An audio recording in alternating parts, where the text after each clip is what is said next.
আসসালামু আলাইকুম ওরহমতুল্লাহি ওবরাকাতুহু। আমাদের এই ছোট্ট অথচ অত্যন্ত গভীর আলোচনায় সবাইকে স্বাগতম। আজ আমরা এমন একটা বিষয় নিয়ে কথা বলবো যার থেকে আমাদের কারো পালানোর উপায় নেই, জীবন, মৃত্যু আর তার পরের অনন্ত যাত্রা। তাফসির ইবনে কাসিরের মতো প্রামাণ্য গ্রন্থ থেকে আজ আমরা এই মহাযাত্রার প্রতিটি ধাপ একটু গভীরভাবে বোঝার চেষ্টা করব। প্রতিদিন মাত্র একটি আয়াত নিয়ে ভাবা, এটাই মূলত একরায়াহর মূল উদ্দেশ্য। কারণ কোরআনের সামান্য একটু ছোঁয়াও কিন্তু আমাদের অস্থির অন্তরকে শান্ত করতে পারে। আর এই প্রশান্ত পরিবেশে বসেই আজ আমরা আমাদের সেই অনিবার্য গন্তব্যের কথা একটু স্মরণ করব। তো আজ আমরা এই যাত্রার 5টি মূল ধাপে নজর দেব। মৃত্যুর অমোঘ সত্য, এরপর আত্মার বিদায়বেলা, তারপর পুনরুত্থান ও হিসাব নিকাশ, জান্নাতের অনাবিল শান্তি এবং সবশেষে দুনিয়ার এই মায়া থেকে আমাদের মুক্তি। চলুন শুরু করি আমাদের প্রথম ধাপ দিয়ে, মৃত্যুর অনিবার্য সত্য। সূরা আলে ইমরানের ১৮৫ নম্বর আয়াতে মহান আল্লাহ এক অমোঘ ঘোষণা দিয়েছেন, বিসমিল্লাহির রহমানির রহিম। কুল্লু নাফসিন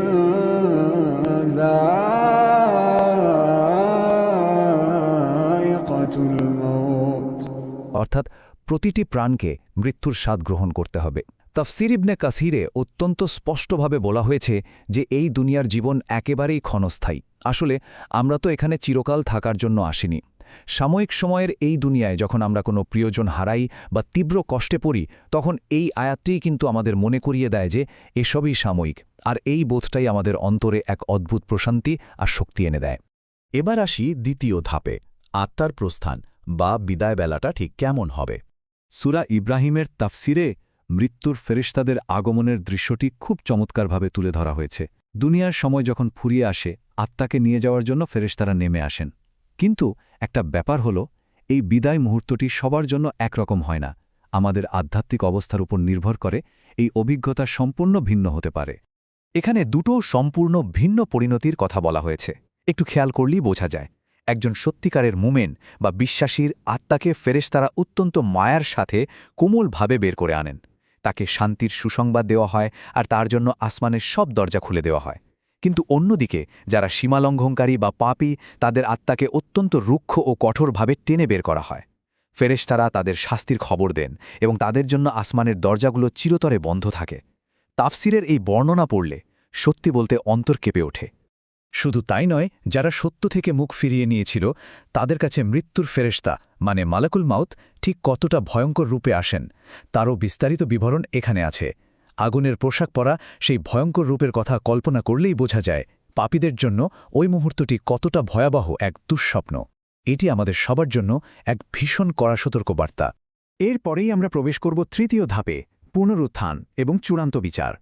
আমাদের এই পুরো অস্তিত্বের ধাপগুলো যদি একটু ক্রমান্বয়ে দেখি, প্রথমে মৃত্যু, তারপর কবরের জীবন, এরপর সিংগায় সেই প্রকম্পিত ফুৎকার, তারপর পুনরুত্থান এবং সবশেষে মিজান বা ন্যায়ের পাল্লা। এই টাইমলাইনটা আমাদের একটা জিনিস খুব পরিষ্কারভাবে মনে করিয়ে দেয়, মৃত্যু মনেই সব শেষ নয়, বরং এটা অনন্ত এক নতুন জীবনের শুরু মাত্র। আর হাসরের সেদিনটি কেমন হবে জানেন? সূরা আল মুমিনুনের তাফসির বলছে, সেদিন দুনিয়ার সমস্ত সম্পর্ক, সমস্ত আত্মীয়তা, বংশের অহংকার সব একেবারে ছিন্ন হয়ে যাবে। কেউ কাউকে চিনবে না, কেউ কারো খোঁজ নেবে না। প্রত্যেকেই শুধু নিজেকে বাঁচানোর চিন্তায় ব্যস্ত থাকবে এবং একেবারে একাকী তার সৃষ্টিকর্তার সামনে জবাবদিহির জন্য দাঁড়াবে। আর সেই জবাবদিহির মূল জায়গাই হল মিজানের পাল্লা। সেখানে দুনিয়াবি ধনসম্পদ বা ক্ষমতার কোনো দাম নেই, কেবল আমাদের আমল বা কাজের ওজন মাপা হবে। মহান আল্লাহর পরম ন্যায়বিচার সেদিন প্রতিষ্ঠিত হবেই। যাদের সৎ কাজের পাল্লা ভারী হবে, তারা পাবে চিরস্থায়ী সফলতা, আর যাদের পাল্লা হালকা হবে, তাদের জন্য অপেক্ষা করছে এক অকল্পনীয় ভয়াবহ পরিণতি। তবে যারা সফল হবে, তাদের জন্য চতুর্থ ধাপে রয়েছে জান্নাতের অনাবিল প্রশান্তি। সূরা আল মুতাফফিফিনের তাফসিরে এই সৎকর্মশীল মানুষদের চূড়ান্ত পুরস্কারের কি অপূর্ব বর্ণনাই না দেওয়া হয়েছে। তাদের পান করানো হবে রাহিক মাকতুম নামের এক পবিত্র ও সুস্বাদু পানীয়, যার সিলমোহর হবে মেশক বা কস্তুরীর। দুনিয়ার ক্ষণস্থায়ী যে কোনো চাকচিক্য বা আনন্দের চেয়ে এই পুরস্কার যে ঠিক কত হাজার গুণ শ্রেষ্ঠ, তা আসলে ভাষায় প্রকাশ করা অসম্ভব। আর জান্নাতবাসীদের জন্য সবচেয়ে আবেগপূর্ণ, সবচেয়ে প্রশান্তির ডাকটির কথা বলা হয়েছে সূরা আল ফজরে তাফসিরে।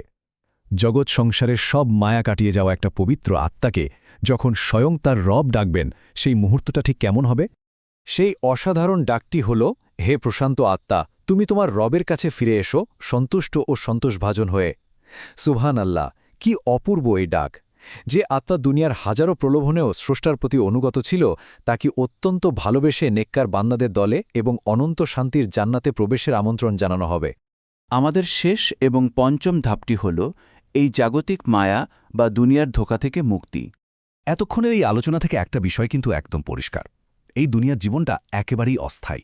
মৃত্যু কোনো শেষ নয়, এটা স্রেফ একটা রূপান্তর। আমাদের অনন্তকালের সফলতা নির্ভর করছে সেই মিজানের পাল্লার উপর। আর সবচেয়ে বড় সত্য হল, আমাদের আন্তরিক ও সৎ আমলগুলোই হচ্ছে আখিরাতের একমাত্র স্থায়ী সম্বল, যা পরকালে কাজে লাগবে। এ গভীর আলোচনাটি শেষ করার আগে আমাদের সবার জন্য একটা চিন্তার বিষয় রেখে যেতে চাই। দুনিয়ার এই মায়া যদি সাময়িকই হয় আর আমাদের আমলের ওজনই যদি চিরস্থায়ী হয়, তবে সেই অনিবার্য আগামীকালের জন্য আমাদের আত্মা কি সত্যিই প্রস্তুত? সবসময় মনে রাখতে হবে, দুনিয়া ক্ষণস্থায়ী, কিন্তু আমাদের আমল আমাদের সাথেই থেকে যাবে। মহান আল্লাহ আমাদের সবাইকে সঠিক পথ দেখান এবং একটি সুন্দর, প্রশান্তিময় সমাপ্তি দান করুন। আসসালামু আলাইকুম ওয়া রাহমাতুল্লাহ।